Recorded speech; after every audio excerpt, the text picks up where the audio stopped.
Inilabas ng EDCOM 2 o ng Second Congressional Commission on Education ang naging resulta ng pag-aaral nito tungkol sa edukasyon sa Pilipinas. Napag-alaman ng komisyon na 6 mula sa 10 DepEd teachers ang nagtuturo ng subjects na hindi naman nila line of expertise. Yan po ang tatalakay ni Professor Antonio Contreras sa Punto de Vista. Professor.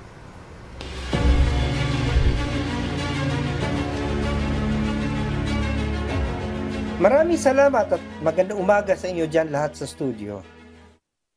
Nakalulungkot malaman na sa bawat 10 guro sa Department of Education, 6 ang nagtuturo ng mga subjects na wala naman silang expertise.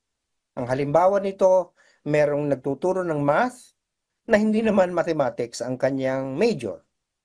Nagtuturo ng science, pero iba naman ang kanyang naging expertise o walang karanasan sa pagtuturo ng science. Paano nga naman matututo ang bata ng mathematics kung mismo ang teacher niya hindi marunong mag-solve ng problem? So ito yung problema. Nakalulungkot ito. Siguro ito nga ang dahilan kung bakit lagi tayong nangungulelat pagdating sa mga tests, katulad ng PISA.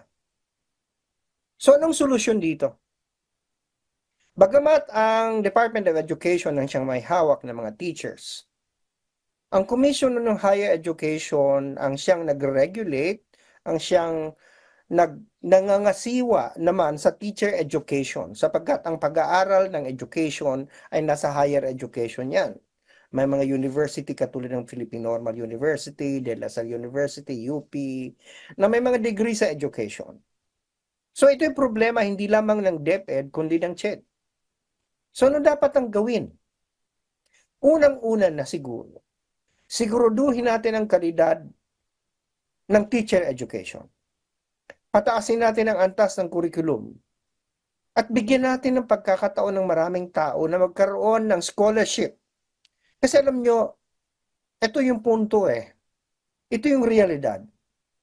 Aminin na natin na ang tingin sa education ay tila mas mababa kumpara mo sa engineering o medicine o accountancy. Na parang pag nasa education ka, tatanungin ka, parang napakahina naman yata ng utak mo. Hindi ba? Parang nakalulungkot yun sapagkat yung teacher mismo ang siyang maghuhubog ng kaisipan at katalinuhan ng lahat. Lahat ng abogado, lahat ng doktor, lahat ng engineer ay dumaan yan sa teachers. So dapat sigurong seryosohin na natin ito. Magsimula na tayong mag-encourage ng mga estudyante na matatalino, na magagagaling na pumasok sa education. Mag-aral ng edukasyon. Maging teachers. At mangyari lamang ito pagbibigyan natin sila ng suporta, ng scholarships, ng pagkakataon na maging libre ang kanilang pag-aaral. Sa larangan naman ng mga nagtuturo na sa DepEd, siguro ang dapat natin gawin ay hindi lamang yung constant training, constant capacity building, kundi yung bigyan din sila ng pagkakataon na makapag-aral pa ng kanilang mga masters in science teaching, in mathematics teaching, in social science teaching. Magpurso pati sila ng higher degree at bigyan sila ng scholarship. Gawing libre. In fact, napaka-radical na solusyon pero nangangailangan. Gawin nating libre ang lahat ng gustong mag-aral ng education kaysa private man yan o sa public. At yung mga teachers, dapat bigyan natin ng libreng pag-aaral sa masters. At least sa masters man lang. Bigyan sila ng pagkakataon na makapag-study leave at makapag-aral ng full-time ng kanilang mga masters in teaching in specific subjects. Seryosohin na po natin ito. Nakalulungkot.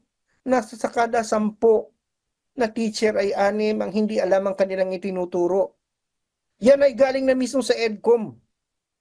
Yan ay hindi katang-isip. Yan ay mismong galing sa pag-aaral ng isang komite ng tinututuko na yung ating sistema ng edukasyon.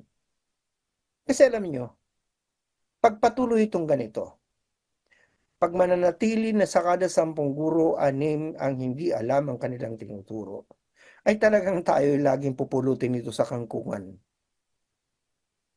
kailangan may gawin na tayo dito. Yan naman po aking punto de vista ngayong araw na to. Balik sa iyo dyan sa studio. Magandang umaga. Maraming salamat, Professor Antonio Contreras.